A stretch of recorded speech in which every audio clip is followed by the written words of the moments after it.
Hello and welcome. This is Into Vietnam, the daily update on local economic events in the bulletin. Economic experts expect a modestly positive economic prospect for Vietnam in 2014.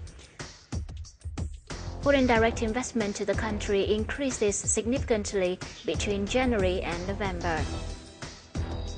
Also in the news, auto sales are projected to pick up at the year-end. Vietnam's economy will gradually recover over the 2014-2015 period, with inflation kept at a single-digit level. The prediction was made at a scientific seminar in Hanoi discussing Vietnam's economic prospects for 2014. The Ministry of Planning and Investment's National Information and Socioeconomic Forecasting Center predicts the 2014 reduction in corporate income tax from 25% to 22% will be a boon to business activity upon taking effect. Fiscal policies in 2014-2015 will focus on maintaining a low interest rate of 10 to 13% and creating favorable conditions for businesses to expand production. The World Bank is optimistic about Vietnam 2014 after the country achieved macroeconomic stability, controlled inflation, regained the business community trust, pushed up its purchasing manager index, and increased the number of newly established enterprises. The lender emphasized Vietnam's economic dependence on a global economic recovery. The seminar explored two 2014-2015 economic growth scenarios. In the first scenario, GDP growth at a rate of 5.67%, with the consumer price index climbing to 7%. The second scenario puts the GDP growth rate at 6.2%, with CPI reaching 7.5%. The Ho Chi Minh City People's Committee says if the city consumer price index only inches up by 0.2% this month, CPI growth for the whole year would be no more than 5%. According to the committee, the southern city has made efforts to curb inflation and stabilize the macroeconomy. Within 3 years in a row, the consumer price index of Ho Chi Minh City was lower than the nation index. Inflation of Ho Chi Minh City hit 4.1% in 2011, 4.7% in 2012, and 5.1% in 2013. These are attributed to the city's great efforts in curbing inflation of the whole economy, especially its CPI growth this year will be lower than the growth rate of its gross domestic product. Vietnam created a breakthrough in attracting foreign direct investment in the first 11 months of 2013, contributing to affirming attractiveness of the country's investment environment and efforts in improving its environment. According to the Foreign Investment Department's foreign direct investments has recorded strongly with nearly $21 billion committed in the first 11 months. The country attracted nearly 1,200 new projects from 54 foreign countries and territories and permitted 450 ongoing projects to increase the capital in the first 11 months of this year. Top FDI investors include Korea and Japan, which has poured a big amount of capital in the projects, notably in the northern province of Hải Dương, Thái Nguyên, and Bắc Ninh.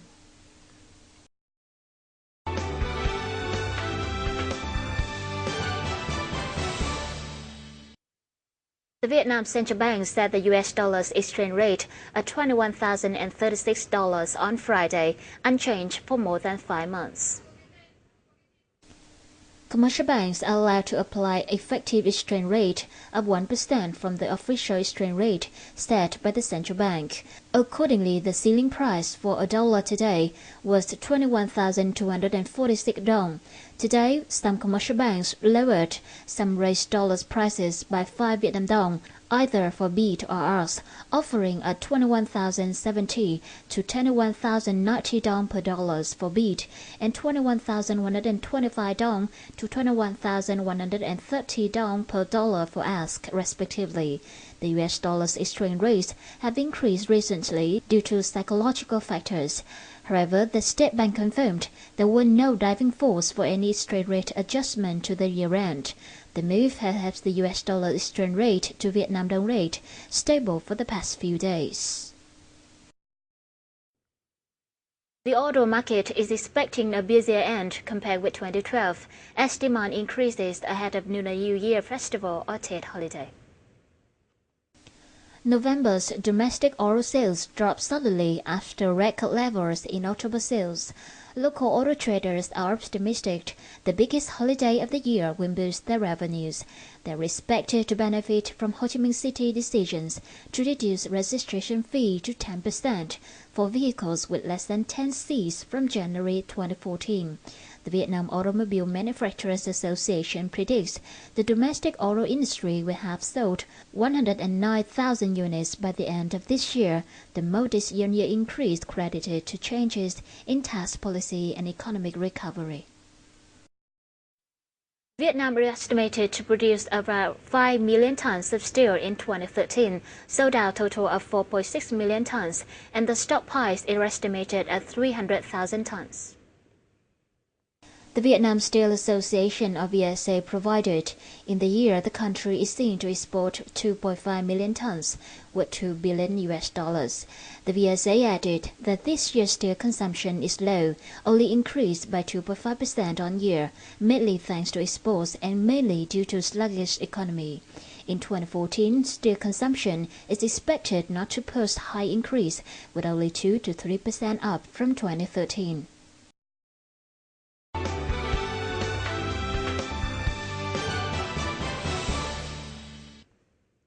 Members countries of the Greater Mekong Sub-region or GMS are unanimous in drawing up a list of potential projects worth $50 billion under a new regional investment framework agreement. The ADB says the next generation projects can help boost trade and investment cooperation among nations and stimulate employment and growth. The GMS program is focused on perfecting transport links with priorities given to improving knowledge and software and facilitating the exchange and management of public goods in the region. The GMS program is aimed at turning the transport corridors into economic ones to boost trade and investment cooperation among nations, as well as stimulating growth and employment, while RIF agreement is targeted towards multi-sector projects. Along with developing urban areas and logistics centers, the focus will be on building an electricity market in the sub-region, meeting investment demand from member nations, and enhancing the capacity to cope with climate change, improve the competitiveness of agricultural sector, and ensure food safety and hygiene.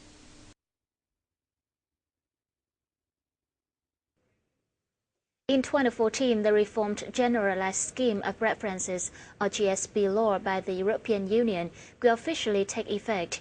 In this new regulation, Vietnam is still in the list of enjoying GSP preferential tariffs, with increased number of preferential tariff lines. However, this advantage is worrying Vietnamese exporters.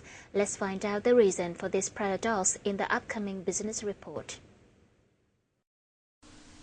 One of the sectors benefiting from GSP preferential tariffs is footwear. According to the new GSP law, apart from existing items enjoying GSP preferential tariffs of the EU, there will be two more groups to enjoy this tariff. They are footwear and hat and umbrella. 4 là GSP của châu Âu, họ sẽ áp vào cho Việt Nam, thì Việt Nam được hưởng thêm cái thuế suất này, có nghĩa là giảm được khoảng 3 đến 3,5% khi xuất khẩu hàng qua châu Âu. Thành ra các đối tác bắt đầu họ quay lại Việt Nam để đặt đơn hàng. Tại vì cái GSP của Việt Nam bị cắt năm 2009, thì 1 tháng 1 năm 2014 thì bắt buộc cái GSP của châu Âu sẽ thấp lại, thì ngành này lúc đó sẽ phát triển hơn. Châu và chính phủ đàm phán về cái thuế ưu đãi thuế quan GSP đã được châu chấp nhận và triển khai từ ngày 1 tháng 1 năm 2014. Đây là mục tiêu rất tích cực để cho các doanh nghiệp da giày Việt Nam phát triển, và các đơn hàng của Trung Quốc họ sẽ có xu hướng chuyển về Việt Nam. There will be more orders and the footwear sector will develop. However, if other countries like China move production to Vietnam and turn their products to made in Vietnam to enjoy GSP tariffs, the exports will suddenly go sharply and may reach the growth limit. The risk is foreseeable when the new GSP law is now applied for only 89 countries instead of 176 countries like before. This is also the biggest risk for our major exports because it's easy to hit the growth limit and be unable to enjoy GSP anymore. GSP sẽ không tồn tại mãi mãi được. Nó có mấy cái. Cái thứ nhất là khi mà chúng ta tăng bán hàng lên chúng ta có thể đạt cái ngưỡng trưởng thành thì lúc chúng ta sẽ không được hưởng GSP nữa. Và thứ hai là cái việc mà chúng ta có cái nguồn gốc nhiều từ Trung Quốc thì chắc chắn là các bạn cũng sẽ có cái xem xét. Đấy, và chúng ta đã biết rằng cái chu kỳ hiện nay họ đưa ra là 3 năm họ xem xét lại một lần. The coffee sector is another example. The market share of this sector, according to the current GSP, is 12.11%. If the new GSP law is applied, the market share of Vietnamese coffee may reach 21.68%, thus passing the growth limit. The Vietnamese footwear sector had just been eligible for GSP by EU, but after China is excluded from the list of beneficiaries, the market share of the sector hit 34%, higher than the growth limit. Another export item facing the risk of not eligible for the new GSP is seafood, with the new market share up to 19%, also larger than its growth limit. Other groups at risk of hitting the growth limit are plastic and apparel, due to the market share of Vietnamese plastic exported to the EU under the new GSP law will be 16.04%, and this figure for Vietnamese apparel exported to the EU will be 10.5%. It poses a risk of hitting growth limit of 17.5% under the new GSP law. Besides, the domestic trade fraud is one of the concerns for our export items when the new GSP set by the EU takes effect from the January 1st, 2014.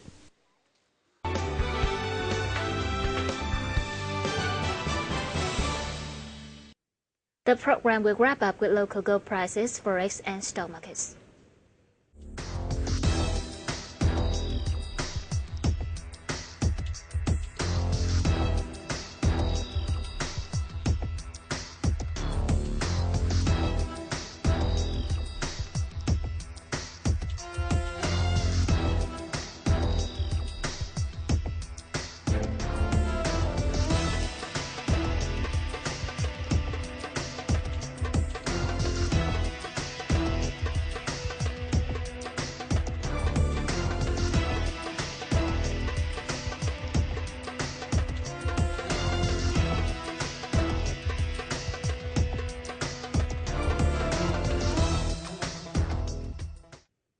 Well, that's the news on VITV. Thank you so much for spending your time with us. Enjoy the weekend and see you soon.